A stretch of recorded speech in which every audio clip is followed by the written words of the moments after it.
Hi guys, मैं हूँ हंसिका। आज तो सेकंड सैटरडे इसलिए छुट्टी थी।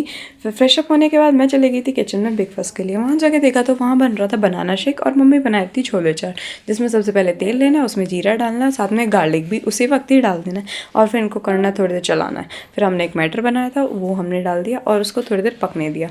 जब इस तरह से हो गया तो फिर हमने उसमें स्वाद अनुसार नमक डाल दिया था और फिर इसी में ही छोले डाल दिए थे और ये कुछ इस तरीके के दिख रहे थे। थोड़ा और टेस्ट बढ़ाने के लिए हमने इसमें कुछ वेजिटेबल्स डाल दी थी, जैसे टमाटर, खीरा और साथ में प्याज, जो कि टेस्ट को और इन्हेंस कर देती। और ये कुछ इस तरीके के लग रहे थे। थोड़ा टेस्ट अच्छा करने के लिए मम्मी ने इसमें डाल दिया था आमचूर, ताकि थोड़ा खट्टा खट्टा भी टेस्ट आए। तो इसके बाद मैंने करा अपना ब्रेकफास्ट और मम्मी गई थी कहीं बाहर, तो मैं बोर हो रही थी। जब मम्मी आ गई थी तो मैं नहा ली थी और फिर मैं आ गई थी किचन में। मम्मा ने लंच के लिए बनाए थे करेले, साथ में बनाया था रायता और वो भी आलू का, और थोड़ी सी दाल पापा के लिए।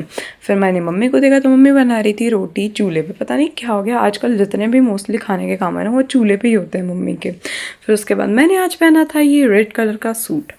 उसके बाद मैंने करा अपना लंच और लंच के 4-5 घंटे बाद हमने खाया ये वाटरमेलन।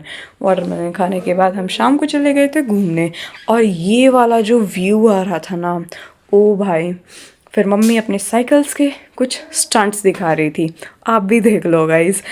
और फिर घर पे आते वक्त हमने ली कुछ चीज़, जैसे आइसक्रीम, टकाटक और मैडिंगल्स, और फिर निकल पड़े अपने घर के लिए। घर पे आने के बाद मैं चली गई थी बाहर और फिर डिनर में मम्मी ने बनाया थे ये चावल। चावल खाने के बाद हम आ गए थे बाहर घूमने। सो इस व्लॉग को मैं यहीं एंड करती हूँ। Bye bye.